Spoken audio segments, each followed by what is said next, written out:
আজ আমার ভারতবর্ষে কেন্দ্র সরকার যে থেকে বসেছে, তারা দেশকে লুটছে, দেশের সম্পদকে লুটছে, দেশের এয়ারপোর্ট থেকে শুরু করে, ট্রেন থেকে শুরু করে, দেশের এলআইসি থেকে শুরু করে সবকিছু একটার পর একটা বিক্রি করে দিচ্ছে।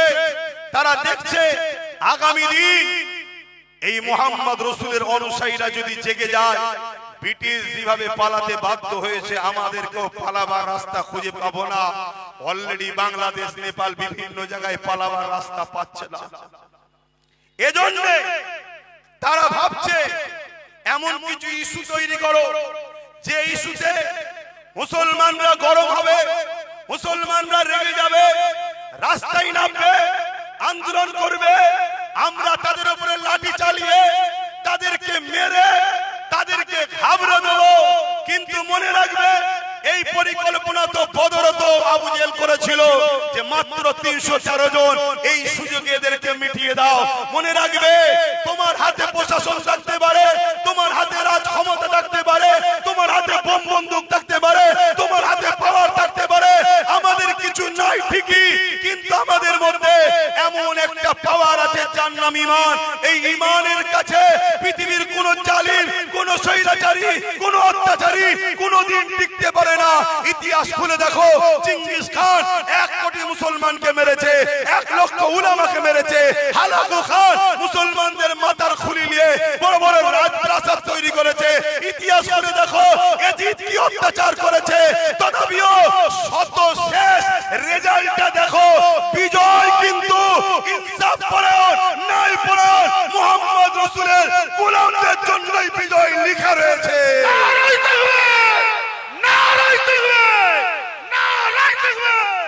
আমরা শুধু মাঠ ভরাবো, আলোচনা করব, তাকবীর দেবো আর ঘরে চলে যাব, এরকমটা করলে হবে না। পরিস্থিতি থেকে শিক্ষা নিতে হয়, আমাদেরকে প্রস্তুত নিতে হবে। আগামী দিন আমরা ঘরে কাজের মধ্যে থাকব, আমাদের লোক তৈরি করব, তারা যারা গালিগালাজ করবে বা ছোট বড় কথা বলবে তাদেরকে আইনের আওতায় এনে তারা সাইজ করবে, এমন লোক তৈরি করা দরকার আছে না? না, আর না হয় আবার 2 দিন পর আমরা চিল্লে হাঁপিয়ে যাব, কালকে আবার কিছু একটা বলবে, আবার চিল্লাবেন, আবার কিছুদিন চুপচাপ থাকবে, আবার একটা কিছু বলবে। এরকম করলে হবে। পরিস্থিতি থেকে শিক্ষা নিতে হয়। দ্বিতীয় নম্বর কথা, যেসব ভাইয়েরা রাস্তায় দাঁড়িয়ে আছে, আপনারা কি আমাদের এই প্রোগ্রামের অংশ নয়? যদি প্রোগ্রামে অংশ হন, হাত তুলে দেখান যে আমরা প্রোগ্রামে এসেছি। যারা রাস্তায় আছেন, আপনারা আমাদের প্রোগ্রামে এসেছেন তো নাকি? একটু হাতটা তোলেন যদি এসে থাকেন। না এসে থাকেন হাত তুলতে হবে না। এসেছেন তো? যে কটা হাত উঠেছে আমি এই কটাকে বলবো, কষ্ট হলে একটু এই ডান দিকে চলে আসে।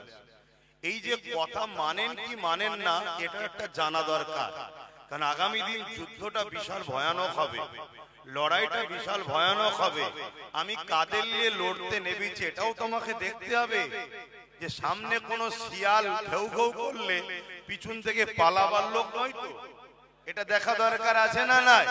তাই রাস্তায় গ্রিলের বাইরে যতজন আছে, যদি এই মাহফিলে এসে থাকেন আমাদের সাথে হন, তাদেরকে বলবো ডান দিকে আসেন। আর এটা প্রশাসন বন্ধুরাও দেখছে, মিডিয়াতেও দেখছে, সবাই দেখছে। যেমন কিসরা, কাইসার, পারস্য, রোমকে গিয়ে তাদের গুপ্তচরেরা বলেছিল মুহাম্মদ রাসূলকে পৃথিবীর কোন শক্তি হারাতে পারবে না। রোমের সম্রাট, পারস্য সম্রাট, কিসরা, কাইসার তারা বলতে লেগেছে মুহাম্মদ রাসূল কি বিরাট শক্তিশালী, বিশাল লোক। তাদের বলছে না, পৃথিবীর অনেক রাজদরবারে ঘুরেছি, কিন্তু মুহাম্মদ রাসূলের চাহনে ওয়ালাদের মতো এত দিওয়ানা, এত আশিক, এত ডিসিপ্লিন মাননেওয়ালা, এত ইনসাফ পরায়ণ, ন্যায় পরায়ণ লোক পৃথিবীতে কোনো জায়গায় দেখিনি। এই মুহাম্মদ রাসূলের অনুসারীরা মুহাম্মদ রাসূলকে এত ভালোবাসে, তার জন্য আমরা অর্থের জন্য আপনার চাকরি করি, আর মুহাম্মদ রাসূলের ভালোবাসার মানুষরা তারা জীবনটাও বিনা অর্থে হুজুরের জন্য দিয়া পছন্দ করে। বলুন সুবহানাল্লাহ। এই যে একটা আদর্শ, আজকে আমরা সেই নবীর বংশের আওলাদ এবং উলামা হিসেবে নবীর দিনের এলেমের উত্তরসূরি। আজ যখন আমরা আপনাদেরকে বলবো যে এই দিকে চলে আসেন, আপনারা যদি কথাটাকে শুনে আসেন, এই মেসেজটাও কিন্তু সমাজে যাবে যে মুসলিম উম্মাহ তারা তাদের উলামাদের হ্যাঁ হ্যাঁ বলে, নায়ে না বলে। এটা কিন্তু আপনাদের জন্য ভালো, উলামাদের আপনাদের ঘরে নিয়ে লড়াই করাটাও ভালোভাবে হবে। আমার কথায় কি একমত হতে পারছেন? বলুন, একমত হতে পারছেন? তাই আমি আরো একবার বলবো, গ্রিলের বাইরে যারা রয়েছেন, আপনারা গ্রিলের বাইরে না থেকে ডান দিকে দুপা কষ্ট করে হলেও হেঁটে আসবেন। যদি না আসেন, যারা দায়িত্বশীল ব্যক্তি আছেন, আমি তাদেরকে শুধু বলবো ওনাদের ডিস্টার্ব করবেন না, কিন্তু চিনে রাখবেন কে আপন কে পর। কেন চিনার দিন এসেছে। আমার দরবারে এত ভিড়ে ঠেলা হয়, ভালোবাসার লোকেরা ভাত পাইনি 2 নম্বর আগে পালিয়ে যায়। কথা কিছু বুঝছেন না, বোঝেন না? আমি কাউকে ছোট করছি না, হাকিকতটা। এই জন্য চিনার সময় এসেছে না আসেনি? অবশ্যই সবার জন্য আমরা সাহায্য করব, কিন্তু নিজের ছেলের ভাত কিনে নয়, নিজের ছেলের ভাত কিনে নয়। ও ভক্ত, আমরা নয় ভাই, ও রকম দরদ দেখানো দরকার নেই। হ্যাঁ, প্রতিটা মানুষের জন্যই কথা বলবো, কিন্তু কে আপন কে পর জানারও দিন এসেছে। কেন পরকে নিয়ে ভরসা করে আগালে ঠকতে হবে। তাই বক্তব্য দেব, কিন্তু আমাদের ভাই একটা সম্প্রীতির কবিতা আপনাদেরকে শোনাচ্ছিল।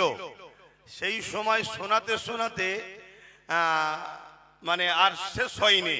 তা বলুন, আমরা সম্প্রীতিকে পছন্দ করি তো নাকি?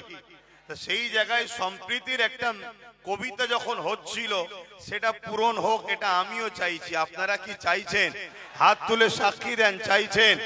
আমি ভাইকে একটু অনুরোধ করব, মাইক দিচ্ছি, আপনি একটু সম্প্রীতির ওই কবিতাটা পাঠ করুন। তারপরে আমি সংক্ষেপ সময় আজকের যে ইস্যুগুলো আছে, এই ইস্যুগুলোর ওপরে কিছু কথা বলবো। এর পাশাপাশি আরো দুটো ভয়ানক ইস্যু অলরেডি গতকাল পরশুর মধ্যে হয়ে গেছে, যেটা ব্যানার তৈরি করার আগেই হয়েছে। তার মধ্যে একটা আমার জোনায়েদ ভাই শুধু একটা ইশারা দিয়েছে, সিং। আরে সিং কি? অর্জুন সিং। অর্জুন সিং একটা মানবরূপী পশু ছাড়া দ্বিতীয় কিছু নয় সে। আপনাদের মানতে অসুবিধা আছে? মানবরূপী একটা পশু।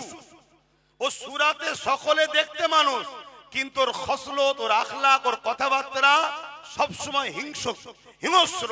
সবসময় কি করে দাঙ্গা লাগবে, ফিতনা হবে, বিদ্বেষী হবে। ওকে কখনো মানুষ ভাবা যায় না, একটা মানবরূপী পশু। সে আজকে কিভাবে একটা সমাজে শান্তিকে বিঘ্ন করছে, এই বিষয়টা আজকে নতুন ফিতনা। আর এর থেকে আরো একটা ফিতনা, সেটা হলো মানুষ মানুষকে আজকাল আল্লাহ বলে ডাকছে। শুনছেন তো নাকি? এই বিষয়গুলো নিয়েও আমি সংক্ষেপে বলবো। ট্যাক্স দিয়ে বাস করি, কারো খেয়ে বাস করি না। দেশকে ভালোবাসি, দেশের সংবিধানকে ভালোবাসি। বাকি যারা দেশকে ভালোবাসবে মাথায় রাখবো, যারা দেশের সংবিধানের নয়, দেশের নয়, জুতোর তলায় রাখবো, সে যেই লাট সাহেবই হোক না কেন। এটা আমাদের আদর্শ। এই আদর্শ তৈরি করুন।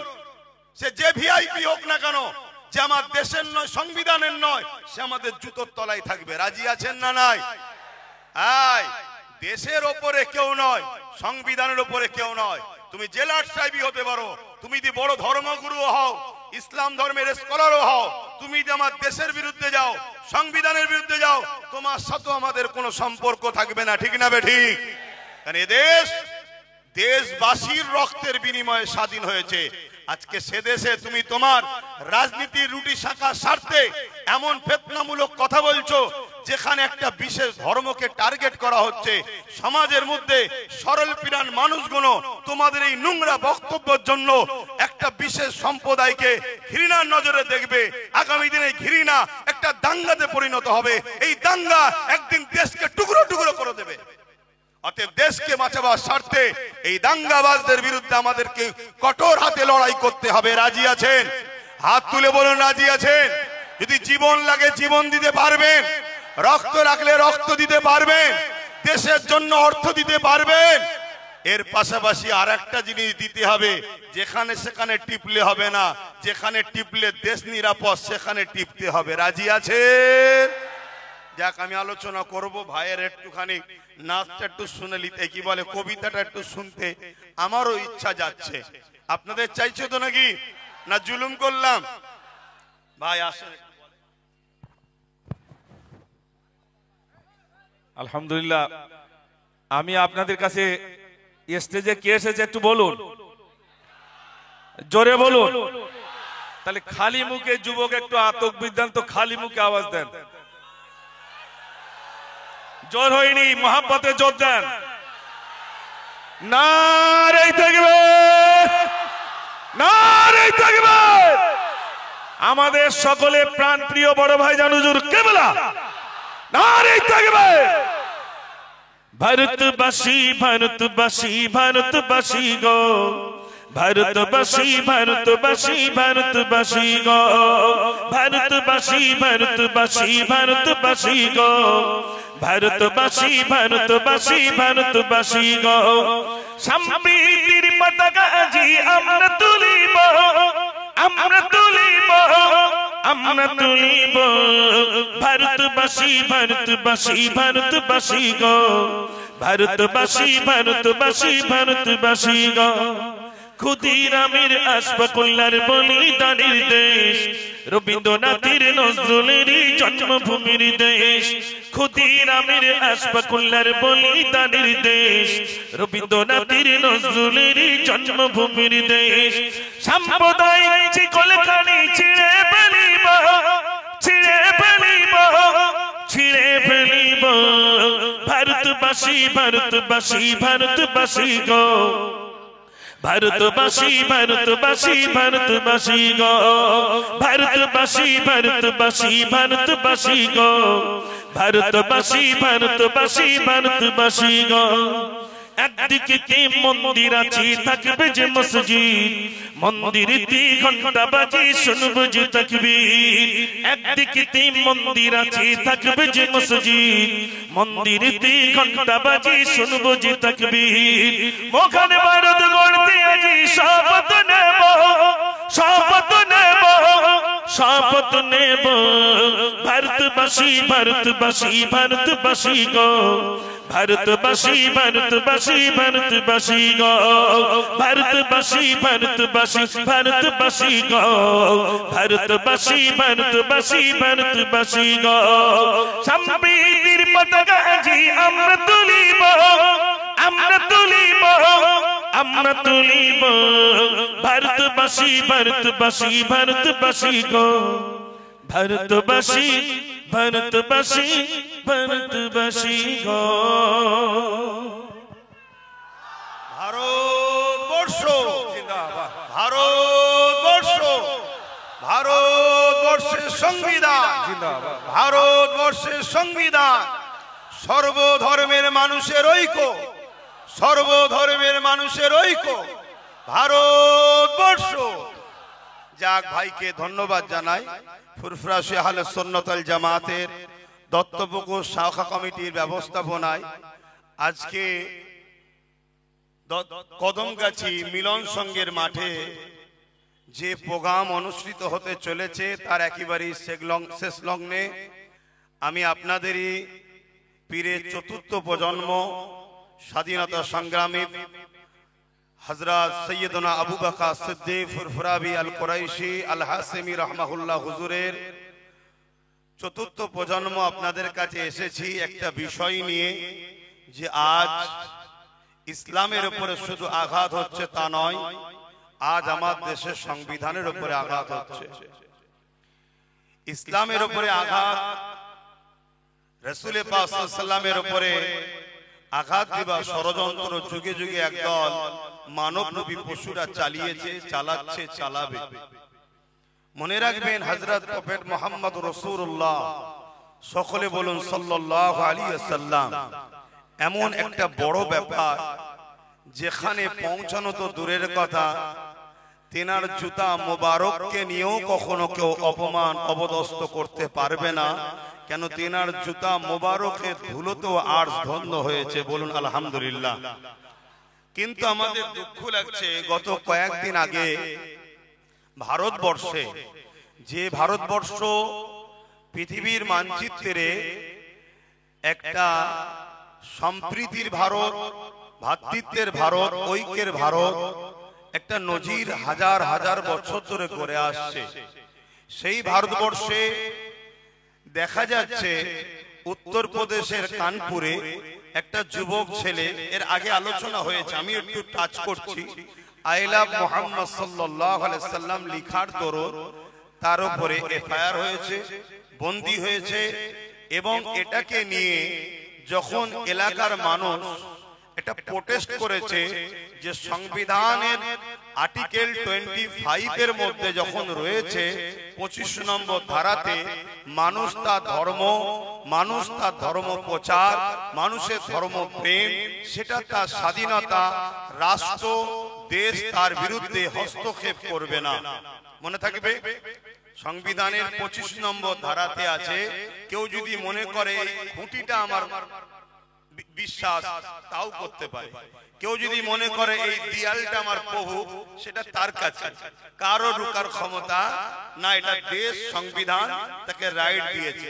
কেউ যদি মনে করে আমি কোন শরীরে কাপড় রাখবো না, উলঙ্গ থাকবো, এটাই আমার ভালো লাগছে, ওটাও তার বিশ্বাস, তার আস্থা, দেশ তাকে কিছু রাইট দিয়েছে, কেউ রুখতে পারবে না। ঠিক তেমনি আমরা ইসলাম ধর্মের অনুসারী, আমাদের প্রফেট হযরত মুহাম্মদ রাসূলুল্লাহ সাল্লাল্লাহু আলাইহি ওয়াসাল্লামের উপরে আমরা কিভাবে ভালোবাসবো, কিভাবে তাকে মেনে চলবো কোরআন সুন্নাহ অনুযায়ী, সেটার উপরও হস্তক্ষেপ করার দেশের বা কারোর অধিকার নেই, এটা সংবিধান আমাদেরকে রাইট দিয়েছে। কিন্তু দেখা যাচ্ছে যে থেকে কেন্দ্রে বিজেপি সরকার এসেছে, বারবার ইসলামের একটা একটা মাসলার উপরে, একটা একটা বিষয়ের উপরে হস্তক্ষেপ করে যাচ্ছে। আজকে আমরা দেখলাম কি আই লাভ মুহাম্মদ রাসূল সাল্লাল্লাহু আলাইহি ওয়াসাল্লাম লিখার দরুন তাদের উপরে জুলুম হলো, এবং এটা প্রোটেস্ট করার জন্য তাদের উপরে প্রশাসন নামিয়ে তাদেরকে টর্চার করা হলো, জেল বন্দি করা হলো। আমি এই সাধারণ মানুষগুলোকে জিজ্ঞেস করতে চাইছি, আই লাভ মুহাম্মদ সাল্লাল্লাহু আলাইহি ওয়াসাল্লাম বলাটা কি অপরাধ? কেউ হিন্দু ভাই, সে যদি তার ধর্মগুরুকে বলে আই লাভ অমুক, কেউ খ্রিস্টান ভাই আই লাভ অমুক, কেউ পারস্য ভাই আই লাভ অমুক, কেউ কি বলে দলিত ভাই আই লাভ অমুক, কেউ মতুয়া ভাই, সে তার যদি ধর্মগুরুকে বলে আমি ভালোবাসি, এটা যেমন অপরাধ নয়, ইসলাম যারা মানে তারা যদি বলে আমি রাসূলকে ভালোবাসি, এটাও তো অপরাধ নয়। কিন্তু দুঃখের বিষয়, আমরা বড় ভুল করেছি। স্বাধীনতার ৭৯ বছর হয়ে যাওয়ার পরও আমার কওমের মাথায় এই ব্রেনটা এখনো আসছে না যে আজ আমাদেরকে রাষ্ট্রীয়ভাবে মিটাবার একটা পরিকল্পনা চলছে, আজ আমাদের ইসলামকে রাষ্ট্রীয়ভাবে মিটাবার একটা পরিকল্পনা চলছে। যেমন আমেরিকাতে চালিয়েছে, যেমন ব্রিটেনে চালিয়েছে, যেমন ব্রাজিলে চালিয়েছে, যেমন ফ্রান্সে চালিয়েছে। ইসলামকে মিটাও, প্রফেট মুহাম্মদ রাসূলকে মিটাও, মুহাম্মদ রাসূলের বিরুদ্ধে নোংরা ফিল্ম তৈরি করো, মানুষের কাছে মিডিয়ার মাধ্যমে মিথ্যা প্রচার ছড়াও। এর কারণ একটাই, যারা আমার রাসূলের বিরোধী করে তাদেরকে দেখুন, আর মুহাম্মদ রাসূলের লাইফটাকে দেখুন।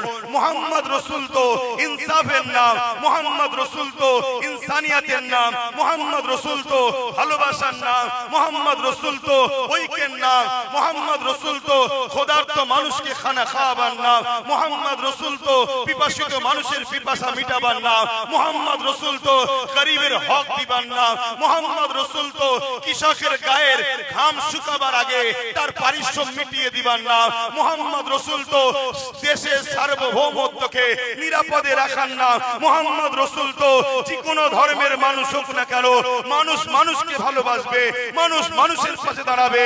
সে হিন্দু হতে পারে, আদিবাসী হতে পারে, সাঁওতাল হতে পারে, দলিত হতে পারে, খ্রিস্টান হতে পারে, শিখ হতে পারে। কোন মানুষ যখন বিপদে পড়বে, মুহাম্মদ রাসূল এই মানবতাই শিখিয়েছে, তার পাশে দাঁড়াও, তাকে সাহায্য করো, তাকে পিয়ার করো, তাকে তার পাশে দাঁড়িয়ে তার বিপদ মুক্ত করো। মুহাম্মদ রাসূল তো নায়ের নাম, ইনসাফের নাম, সাম্যের নাম, শান্তির নাম, অধিকারের নাম। মুহাম্মদ রাসূল তো দুর্নীতি মুক্ত সমাজ গড়ার নাম। মুহাম্মদ রাসূল তো নেশার হাত থেকে যুব সমাজকে বাঁচাবার নাম। মুহাম্মদ রাসূল তো নারীদের অধিকার দিবার নাম। মুহাম্মদ রাসূল তো গরিবদের অধিকার দিবার নাম। মুহাম্মদ রাসূল তো এতিমের অধিকার দিবার নাম। মুহাম্মদ রাসূল তো বিধবার মর্যাদা দিবার নাম। মুহাম্মদ রাসূল তো মা বাবার পায়ের তলায় জান্নাত দিবার নাম। মুহাম্মদ রাসূল তো দেশের সার্বভৌমত্ব নিরাপদ রেখে, দেশের আইন ব্যবস্থা সুন্দর রেখে, দেশের মধ্যে গাদ্দারদের ঘরে দেশ থেকে বিতাড়িত করে দেশের সর্বশ্রেণীর, সর্বজাতির, সর্বস্তরের মানুষকে একত্রিতের বাঁধনে বেঁধে মদিনাকে নিরাপদ করার নাম মুহাম্মদ রাসূল। সেই নবীর আদর্শ যার কাছে আছে সে দেশকে ভালোবাসবে। সেই নবীর আদর্শ যার কাছে আছে সে গরিবকে ভালোবাসবে। সেই নবীর আদর্শ যার কাছে আছে সে হিন্দুকে ভালোবাসবে, দলিতকে ভালোবাসবে, আদিবাসীকে ভালোবাসবে, মুদ্রাকে ভালোবাসবে। আজকের জালিম, আজকের ফেরাউন, আজকের নমরুদ, আজকের আবু জেহেল, আজকের উতবা, আজকের সাইবারা দেখছে মুহাম্মদ রাসূল যদি না থাকে, তা মুহাম্মদ রাসূলকে যদি প্যান্ট না খোলা যায়, মুহাম্মদ রাসূলকে যদি ভুলানো না যায়, তাহলে আমাদের জুলুম কত হবে, আমাদের অন্যায় কত হবে, আমাদের অত্যাচার কত হবে। কেন মুহাম্মদ রাসূল শিখিয়েছে নিজের জীবন দিয়ে হলো অন্যায়কে মিটিয়ে ন্যায়কে প্রতিষ্ঠিত করো। এর নাম হলো মুহাম্মাদুর রাসূল। নারে তাকবীর, নারে তাকবীর, বড় ভাইজান হুজুর কিবলা, নারে তাকবীর। আজ আমার দেশকে যখন ব্রিটিশরা শাসন করছিল, 200 বছরের কালো থাবার মধ্যে শিকল দিয়ে বন্দী করে রেখেছিল। দিল্লির জমিন থেকে আব্দুল আজিজ মুহাদ্দিস দিহলভী রাহমাতুল্লাহ আলাইহি আওয়াজ দিলেন, দেশকে ব্রিটিশদের হাত থেকে আজাদ করার জন্য ব্রিটিশদের বিরুদ্ধে লড়াই করা ফরজ। ওদিকে টিপু সুলতান, ওদিকে আপনারই উত্তর 24 পরগনা হাফেজ তিতুমির, ওদিকে হাসনাখুল্লাহ খান। এভাবে উলামারা ব্রিটিশদের বিরুদ্ধে ঝাঁপিয়ে পড়ল। দিল্লি থেকে লাহোর পর্যন্ত প্রতিটা গাছে গাছে উলামা হাফেজদের লাশ ঝুলতে শুরু হলো। তথাপিও উলামারা মাতৃভূমির ইজ্জতের রক্ষার স্বার্থে ব্রিটিশদের কালো হাত থেকে দেশকে বাঁচাবার জন্য লড়াই করেছে। কেন মুহাম্মদ রাসূলের নামই হলো দেশকে ভালোবাসা। কেন হুজুরের সুন্নাত হলো দেশকে ভালোবাসা। আজ আমার ভারতবর্ষে কেন্দ্র সরকার যে থেকে বসেছে, তারা দেশকে লুটছে, দেশের সম্পদকে লুটছে। দেশের এয়ারপোর্ট থেকে শুরু করে, ট্রেন থেকে শুরু করে, দেশের এলআইসি থেকে শুরু করে সবকিছু একটার পর একটা বিক্রি করে দিচ্ছে। তারা দেখছে আগামী দিন এই মুহাম্মদ রাসূলের অনুসারীরা যদি জেগে যায়, ব্রিটিশ যেভাবে পালাতে বাধ্য হয়েছে, আমাদেরকেও পালাবার রাস্তা খুঁজে পাবো না। অলরেডি বাংলাদেশ, নেপাল বিভিন্ন জায়গায় পালাবার রাস্তা পাচ্ছে না। এজন্য তারা ভাবছে এমন কিছু ইস্যু তৈরি করো যে ইস্যুতে মুসলমানরা গরম হবে, মুসলমানরা রেগে যাবে, রাস্তায় নামবে, আন্দোলন করবে। আমরা তাদের উপরে লাঠি চালিয়ে তাদেরকে মেরে তাদেরকে ঘাবড়ে দেব। কিন্তু মনে রাখবে, এই পরিকল্পনা তো বদরত আবু জেহেল করেছিল যে মাত্র 313 জন, এই সুযোগে এদেরকে মিটিয়ে দাও। মনে রাখবে, তোমার হাতে প্রশাসন থাকতে পারে, তোমার হাতে রাজ ক্ষমতা থাকতে পারে, তোমার হাতে বোম বন্দুক থাকতে পারে, তোমার হাতে পাওয়ার থাকতে পারে, আমাদের কিছু নাই ঠিকই, কিন্তু আমাদের মধ্যে এমন একটা পাওয়ার আছে যার নাম ঈমান। এই ঈমানের কাছে পৃথিবীর কোন জালিম, কোন স্বৈরাচারী, কোন অত্যাচারী কোনদিন টিকতে পারে না। ইতিহাস খুলে দেখো, চেঙ্গিস খান 1 কোটি মুসলমানকে মেরেছে, 1 লক্ষ উলামাকে মেরেছে। হালাকু খান মুসলমানদের মাথার খুলি নিয়ে বড় বড় রাজপ্রাসাদ তৈরি করেছে। ইতিহাস খুলে দেখো, এজিদ কি অত্যাচার করেছে। তথাপিও শত শেষ রেজাল্টটা দেখো, বিজয় কিন্তু ইনসাফ পরায়ণ, ন্যায় পরায়ণ মুহাম্মদ রাসূলের গোলামদের জন্যই বিজয় লেখা রয়েছে। নারায়ে তাকবীর, নারায়ে তাকবীর, নারায়ে তাকবীর। অতএব আমরা জানিয়ে দিতে চাই, তোমরা যতই চাও আমাদেরকে আঘাত দিয়ে রাস্তায় নামিয়ে হিন্দু মুসলমান করার পরিকল্পনা আমরা বুঝি তাই আমরা জানিয়ে দিই এ ভারতবর্ষের মাটি হিন্দু সমাজের ভাই, তারাও আমাদেরকে ভালোবাসে, আমরাও তাদেরকে ভালোবাসি। তাই আমাদের ভাইদেরকেও বলবো এদের খপ্পরে পা না দিয়ে আন্দোলন করতে হবে। আন্দোলনটা যেন জালিমদের বিরুদ্ধে হয়, অন্য কোন ধর্ম, বর্ণ, জাতির, ভাষার বিরুদ্ধে যেন না হয়, এটা মাথায় রাখতে হবে। দ্বিতীয় নম্বর, আপনাদেরকে বলে দিই, আমাদের ধর্ম এই ফটো ধর্ম নয়, আমাদের ধর্ম ব্যানারের ধর্ম নয়, আমাদের ধর্ম ওই বাইকের সামনে আই লাভ মোহাম্মদ সাল্লাল্লাহু আলাইহি ওয়াসাল্লাম লিখে চিপকে দিবার ধর্ম নয়, আমাদের ধর্ম দেয়ালে চিপকে দিবার কাগজের ধর্ম নয়। আপনি ভালোবেসে ব্যানার করেছেন, ওই ব্যানারের যদি যত্ন না করতে পারেন আপনি কিন্তু আসামির কাঠগড়ায় দাঁড়াবেন, কারণ ওই ব্যানারে হযরত প্রফেট মুহাম্মদ রাসূলের নাম আছে। আমরা দেখেছি ট্রেনে বিভিন্ন নেতাদের নাম পড়ে থাকে, বিভিন্ন নেতার ছবি পড়ে থাকে। আমার প্রফেট মুহাম্মদ সাল্লাল্লাহু আলাইহি সাল্লামের ফটো তোলার ক্ষমতা সূর্যেরও ছিল না, আমার নবী পাক সাল্লাল্লাহু আলাইহি সাল্লামের ফটো তোলার ক্ষমতা চাঁদেরও ছিল না। আমার নবীর গায়ে যখন সূর্যের আলো পড়তো কোনো ছায়া পড়তো না, কেন সূর্য তৈরি হয়েছে মুহাম্মদ রাসূলের নূরের অংশ থেকে তৈরি হয়েছে। বলুন আল্লাহু আকবার। আপনি জানেন কি জানি না, হযরত প্রফেট মুহাম্মদ রাসূলুল্লাহ সাল্লাল্লাহু আলাইহি সাল্লাম, আশা করছি জানেন, হযরতে আলীর আসরের নামাজ কাজা হয়ে যাচ্ছিল, উংলির ইশারা করেছিল, ডুবা সূর্য হযরত মুহাম্মদ রাসূলুল্লাহ সাল্লাল্লাহু আলাইহি সাল্লামের কথায় আবার দ্বিতীয়বার ফিরে এসেছিল, হযরতে আলী আসরের নামাজ পড়েছিল। আজকে যেসব বাঁদর মুখো, ছুঁচো মুখো মানব নবী পশুগুলো আমার নবীর বিরোধী করছো, তোমরা সবকটা শয়তান, সবকটা জালিম, পৃথিবীর বড় বড় জালিম নেতা ইয়াহু জাহান্নামের কুকুর থেকে শুরু করে তোমরা সবকটা বাঁদর এক জায়গায় হয়ে সূর্য তো তোলা দূরের কথা, একটা আলোর বাল্ব জ্বালাবো, একটা লাইট জ্বালাবো, ওই ল্যাম্প থেকে উংলির ইশারা দিয়ে সরাতে পারো কি দেখবো। তোমরা কেন সবে কিয়ামত পর্যন্ত কেউ পারবে না, কিন্তু মুহাম্মদ সাল্লাল্লাহু আলাইহি ওয়াসাল্লাম আকাশের চাঁদকে ইশারা করেছে, সঙ্গে সঙ্গে চাঁদ নিজেকে দুটুকরো করে দিয়ে এক টুকরো আবু কুবাইস পার এইদিকে আর এক টুকরো একদিকে। এই দৃশ্যটা আমার ভারতবর্ষের কেরলের বাদশা, কেরলের রাজা চিরামান দেখেছিল, পরবর্তীতে খোঁজ নিল এটা কি হয়েছিল। পরবর্তীতে যখন খোঁজ পেল মুহাম্মদ রাসূলের আঙ্গুলের ইশারায় চাঁদ টুকরো হয়েছে, তখন এই চিরামান রাজা হিন্দুস্তান থেকে, কেরল থেকে গিয়ে মক্কার জমিনে গিয়ে মুহাম্মদ রাসূলের কাছে নিজেকে খেদমতে পেশ করে ঈমানের কালেমা বলে মুহাম্মদ রাসূলের আদর্শে জিন্দেগিকে ধন্য করে দিয়েছিল। আজকে সেই মুহাম্মদ সাল্লাল্লাহু আলাইহি ওয়াসাল্লামের উপরে কেউ আঘাত দিবার চেষ্টা করলে এতে আমার হুজুরের কিছু যায় আসে? জোরে বলেন। অসুবিধা হচ্ছে, আকাশে চাঁদ উঠলে দেখবেন বাদুর গুলো ডানা মেলে। হারা বাদুর ডানা মেলছিস কেন? বলছে চাঁদের আলোকে রুখে দেবো। আচ্ছা বলুন তো, বাদুরের ডানা দিয়ে কি চাঁদের আলো রুখা যাবে? কথা বলেন।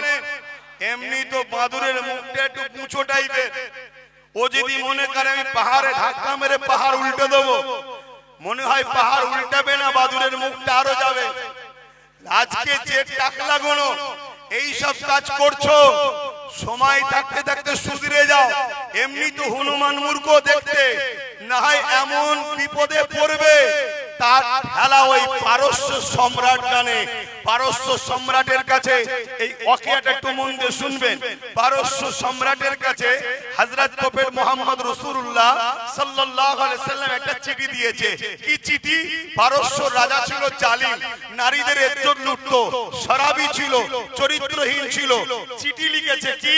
অন্যায় বন্ধ করো, জুলুম বন্ধ করো, নাই আমি মুহাম্মদ রাসূল সাল্লাল্লাহু আলাইহি সাল্লাম মজলুমদের পক্ষে দাঁড়িয়ে তোমার বিরুদ্ধে লড়াই করব, সংগ্রাম করব, এই এলান করে চিঠিটা দিয়েছে। পারস্য রাজা আমার রাসূলুল্লাহ চিঠিটা দেখে টুকরো টুকরো করে ছিঁড়ে ফেলে দিয়েছে। যিনি চিঠি নিয়ে গিয়েছিলেন উনি এসে আমার রাসূলকে বলছেন, হুজুর আমার বড় দুঃখ লাগলো, নাজ্জাশী বাদশা চিঠি নিয়েছে, মানবে কি না মানবে তার ব্যাপার, কিন্তু ছিঁড়ে দেয়নি। রোমের বাদশা চিঠি নিয়েছে, মানবে কি মানবে না তার ব্যাপার, ছিঁড়ে দেয় না। এমন করে পৃথিবীর অনেক দেশের রাজারা আপনার চিঠি নিয়েছে কিন্তু ছিঁড়ে দেয়নি। পারস্যের রাজা আপনার চিঠিকে টুকরো টুকরো করে ফেলে দিয়েছে। হুজুর আমার বড় দুঃখ লেগেছে। আল্লাহ নবী মুচকি হেসে বললেন, হে আমার সফির, হে আমার সাহাবী, শোনো, ও আমার চিঠি ছেড়ে নে, ওর রাজত্বকে টুকরো টুকরো করেছে। এবারে কি হচ্ছে শোনো, बाप का बेटा सिपाही का घोड़ा कुछ ना हो तो थोड़ा थोड़ा কথা পড়েছি না। বাপ ছিল যেমন চরিত্রহীন, ছেলেটাও একটা ছিল চরিত্রহীন। একটাই ছেলে ছিল পারস্যের রাজা। কিভাবে টুকরো টুকরো হচ্ছে দেখো। বাপের চরিত্র খারাপ ছিল। রাজা বৈদ্য হাকিমের কাছে গেছে, হাকিমকে বলেছে যেমন কোন দাওয়াই দাও যাতে পাওয়ার বাড়বে। বাকিটা বুঝতে পারছেন তো নাকি? পাওয়ার বাড়বে এরকম দাওয়াই দাও। আর ছেলে বলছে এই বুড়োকে না মারতে পারলে গদিতে বসা যাচ্ছে না, যেটা আমার বাংলাতেও একটু একটু আবহাওয়া চলছে। আমার বাংলাতে এরকম একটা আবহাওয়া পাওয়া যাচ্ছে না কি? এখানে বুড়ো ছিল, এখানে বুড়ি, মানামানি চলছে না, একটা আবহাওয়া চলছে তো নাকি? আমার তো ভয় হচ্ছে কে কাকে কখন ছেড়ে দেবে কে জানে। তো যাক আমি ওইদিকে যাচ্ছি না, আমি এই দিকে যাচ্ছি। যে বিষয়টা আজকে এসেছি, অসুবিধা হলো নাকি? কষ্ট হলো নাকি? তো যাই হোক, পারস্য রাজা কি করলো, সে ওই দাওয়াই নিয়ে এসে ঘরে ঢুকেছে। হাতে দাওয়াই শিশি আছে, লেখা আছে তাকতের দাওয়াই। কিন্তু বাপ বড় চালাক তো, রাজা তো, ওই দাওয়াইকে ফেলে দিয়ে ওর মধ্যে খাতারনাক বীজ ঢুকিয়েছে। ওর ইরাদা ছিল ছেলেকে দেবো, কোন জায়গায় রাখবো, ছেলে মনে করবে দাওয়াই আছে, খাবে সে। ছেলেও তো বদমাইশ। আর এইদিকে ছেলে বলছে এ বুড়োকে না সরাতে পারলে হবে না, ও আর সহ্য করতে পারেনি। অস্ত্র নিয়ে এসে একদম ডাইরেক্ট ঢুকে বাপকে ঝেড়েছে, দুটুকরো করে দিয়েছে। যখনই দুটুকরো করেছে হাতটা খুলে গেছে, হাতের মধ্যে তাকতের দাওয়াই লেখা আছে, কিন্তু হাকিকাতে আছে কি? ছেলে বলছে ওরে বুড়ো, এই জন্য বলি তুমি এত বদমাইশি করো কি করে, এই দাওয়াই খাও, তাই তো নাকি? তো ও নিয়েছে আর খেয়ে নিয়েছে। তাহলে কি হলো? ওদিকে বাপ গেল, এদিকে ছেলে। জোরে বলুন। প্রতিটা রাষ্ট্রে এরকম বিরোধী লোক থাকে না, থাকে না, সুযোগের অভাব। যেই বাপও মারা গেল, ছেলে মারা গেল, সঙ্গে সঙ্গে রাজ্যটা টুকরো টুকরো হয়ে গেল, দেশটা টুকরো টুকরো হয়ে গেল। প্রধান সেনাপতি এক অংশ নিল, প্রধানমন্ত্রী এক অংশ নিল, উজির এক অংশ নিল। এভাবে পারস্যটা টুকরো টুকরো হয়ে গেল। আমার মুহাম্মদুর রাসূলুল্লাহ সাল্লাল্লাহু আলাইহি ওয়াসাল্লাম, তিনি মহান স্রষ্টার পক্ষ থেকে সর্বকালের সর্বশ্রেষ্ঠ মেসেঞ্জার ছিল। তাই আমার নবীর নাম লিয়াতে, আমার নবীর প্রেম করাতে যদি কারো আপত্তি হয়, জেনে রাখতে হবে সুরাতে সকলে সে মানুষ, হাকিকাতে সে মানবরূপী একটা পশু ছাড়া দ্বিতীয় কিছু নয়। তবে বড় দুঃখের সাথে বলতে হয়, হযরত নবী মুহাম্মদ সাল্লাল্লাহু আলাইহি ওয়াসাল্লামের উপরে আঘাত দিবার চেষ্টা করেছে, তার নাম লিখাতে আপত্তি করেছে। এর প্রতিবাদ যেমন হচ্ছে, এই প্রতিবাদটাও তো হওয়া দরকার। বাংলায় অনেকে প্রতিবাদ করছে আই লাভ মুহাম্মদ রাসূল নিয়ে, তাদের প্রত্যেকের প্রতিবাদকে আমি সাধুবাদ জানাচ্ছি, কারণ নবী আমাদের ঈমান, নবী আমাদের ঈমান। কিন্তু এই প্রতিবাদটা হচ্ছে না কেন? এই বাংলাতে কোন দলের নেতা তার দলের নেত্রীকে আল্লাহ বলে যখন ডাকে, এই প্রতিবাদটা কেন হয় না? কোন দলের নেতা তার দলের চোর নেতাকে আল্লাহ বলে যখন আখ্যা দেয়, প্রতিবাদ কেন হয় না? কোন দলের নেত্রী তার দলের নেতাকে আল্লাহর রূপ বলে যখন ডাকে, তখন প্রতিবাদ কেন হয় না? বড় দুঃখ লাগছে এইটা।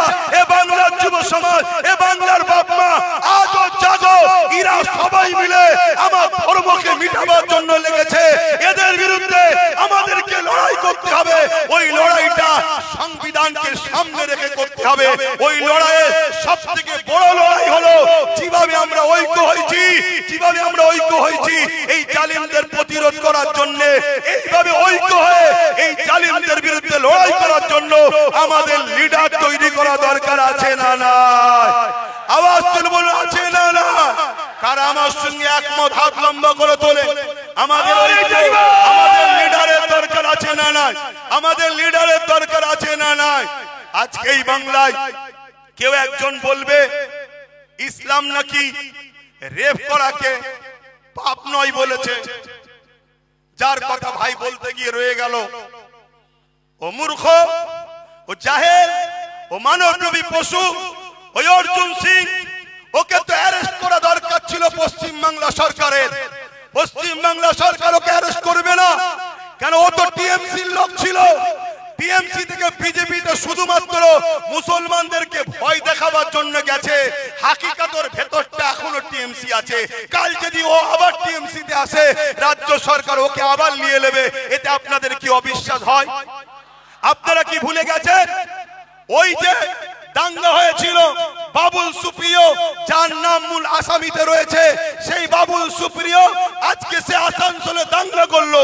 একটা হাফেজে কোরআন 18 বছরের বাচ্চার কলজে বার করলো যে দাঙ্গাতে, সেই দাঙ্গার মূল অভিযুক্ত যে সেই বাবুল সুপ্রিয় যখন টিএমসি তে আসলো, এই সরকার থেকে কবুল করেছে না করেনি? জোরে বলুন, করেছে না করেনি? অথচ আমরা দেখতে পাচ্ছি এই সমাজের কোন একটা বোন, কোন একটা মেয়ে, মুসলিম মেয়ে আঞ্চলিক ভাষায় বলেছে মমতার স্বামী নেই। কি বলেছে? মমতার আঞ্চলিক ভাষায় স্বামীকে কি বলে? বলুন বলুন। ওটা শুনতে খারাপ লাগে বলে আমি বলছি না, কিন্তু যাকেই বলে চাল ভাজা তাকেই বলে খুদ ভাজা। তো ও বলেছে মমতার স্বামী নেই, এ কথাটা কোনো ভুল কি? আমরাও তো জানি স্বামী নেই। এই কথা তরুণ কেস হলো, তাকে বন্দী করলো। যে বেঈমান মালাউনটা ওই মুসলিম মেয়েটাকে কেস করেছে, ওই বেঈমান মালাউন জাহান্নামের কুকুরটা আজকে অর্জুন সিং এর বিরুদ্ধে কেস করবে কি? জোরে বলুন, করবে কি? না। এরা একই বৃন্দে দুইটি কুসুম, জুড়া ফুলা সিঙ্গেল ফুল, এরা দুজনে মিলেমিশে আছে। আমার কথা কি খারাপ লাগছে নাকি? আজকে উত্তর প্রদেশের নিয়ে প্রতিবাদ করছো, আজকে গাজাল নিয়ে কলকাতায় প্রতিবাদ করছো, ভালো জিনিস করো। কিন্তু এই বাংলায় যখন মানুষের ঘর বানা হয়, ইফতারকে ফেলে দেওয়া হয়, কল তুলে নেওয়া হয়, কেস দেওয়া হয়, মিথ্যা মামলা দেওয়া হয়, গেজার কেস দেওয়া হয়, তার বিরুদ্ধে আন্দোলনটা কবে করবে? তুমি দূরের আন্দোলন করতে পারছো, উত্তর প্রদেশে আইলাম মোহাম্মদ রসুল লিখাতে মেরেছে, পিটেছে, আন্দোলন করছো, করছি, ভালো কথা। কিন্তু এই বাংলায় যখন কেউ বলে কোরআন মিটে যাবে, শেষ হয়ে যাবার, উন্নতি মিটবে না, তার আন্দোলনটা কবে হবে? এই বাংলায় যখন কেউ কাউকে বলবে যে অমুক আমাদের আল্লাহ, খুলে বলছি, খুলে খুলে বলছি, বলবো? এই বলবো? খুলে বলবো না রেখে বলবো?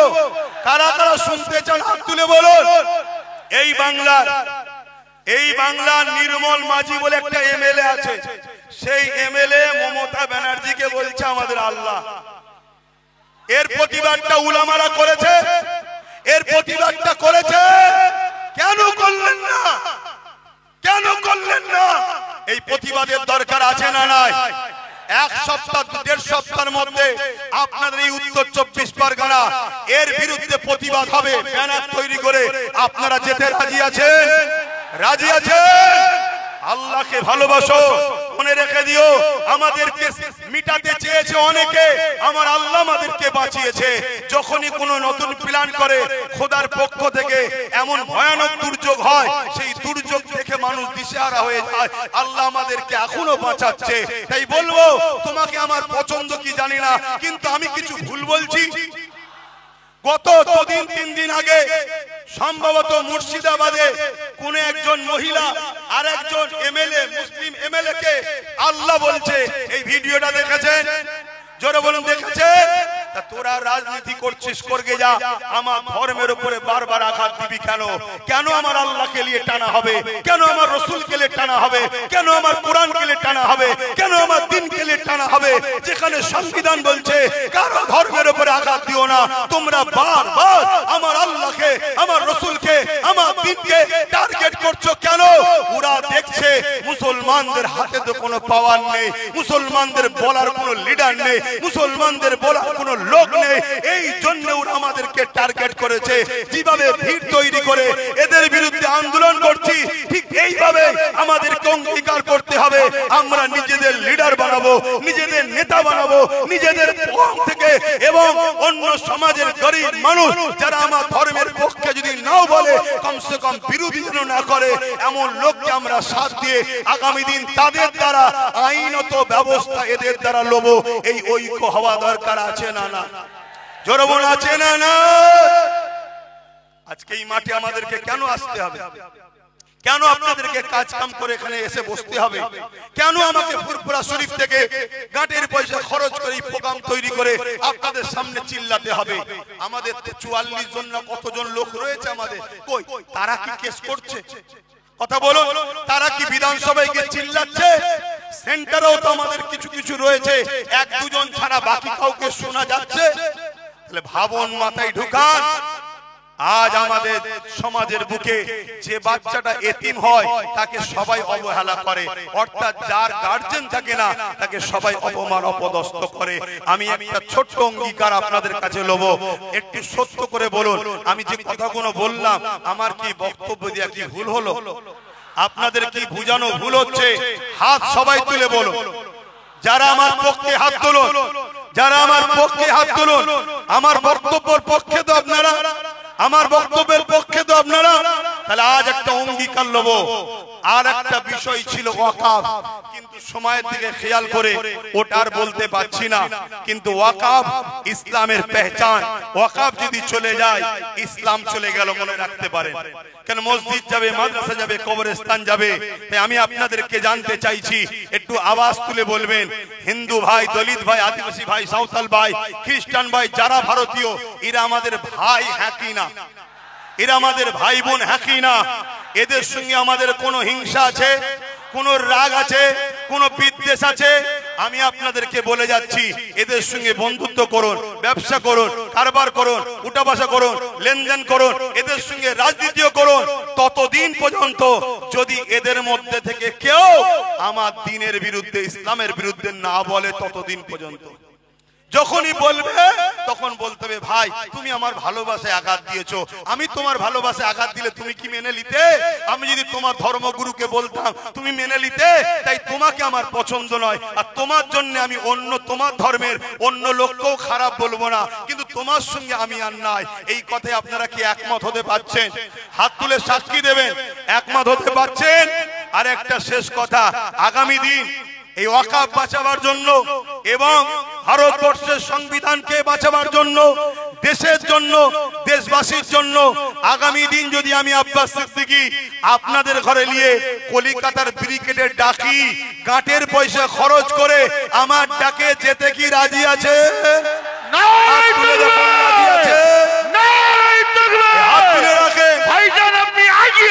হাত তুলে রাখবে, হাত নামাবেন না, হাত নামাবেন না, হাতটা তুলে রাখেন। একটু দেখবেন ডায়ে বায়ে কেউ হাত তুলতে বাকি আছে কিনা। ভাই কেন দেখতে বললাম? ভাই কেন দেখতে বললাম? তার সাথে ঝগড়া করব না? না, ঝগড়া নয়, ঝগড়া ইসলাম শিখায়নি। আমরা শুধু চিনে লব, এ আমাদের নয়, এ সংবিধানের নয়, এ মানবতার নয়, এই ইনসাফের জন্য নয়, এই ইনসানিয়তের জন্য নয়। অতএব তার সাথে আমরাও নাই, ঠিক না বেঠিক? হাত নাবান। আমার কথাতে কেউ কষ্ট পেলে, কেউ পেলেন তো যাক, আমি সময়ের দিকে খেয়াল করে এখানে সংক্ষিপ্ত করছি। আগামী 1.5 সপ্তাহের মধ্যেই এই আল্লাহ কেন বলল এবং ইসলামের উপরে যে অপবাদ দিয়েছে এর প্রতিবাদে ডাকা হবে। আপনারা সকলে একটু দাঁড়িয়ে যান, যেতে রাজি আছেন তো নাকি? একটু দাঁড়িয়ে যান, যেতে রাজি আছেন তো? ডাক দিলে খবর পাওয়া যাবে তো? হাত তুলে স্লোগান দেন, নারে দিবে, নারে দিবে, কুরআন ও সুন্নাহ, কুরআন ও সুন্নাহ, আই লাভ সাল্লাল্লাহু আলাইহি সাল্লাম, আই লাভ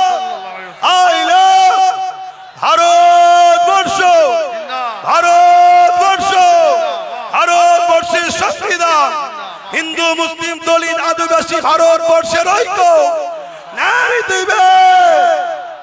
আপনারা আস্তে আস্তে যাবেন, আস্তে আস্তে আপনারা যাবেন, যেন কোন রকম বিশৃঙ্খলা না হয়, খেয়াল রাখবেন।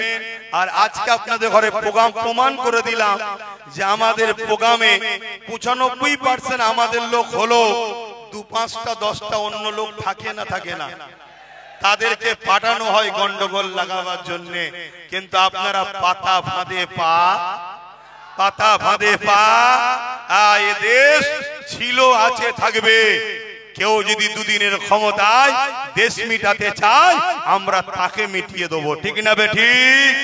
আস্তে আস্তে আপনারা যাবেন, এই বলে আমি আমার সংক্ষিপ্ত বক্তব্য এখানে সমাপ্তি করলাম। আল্লাহ হাফেজ।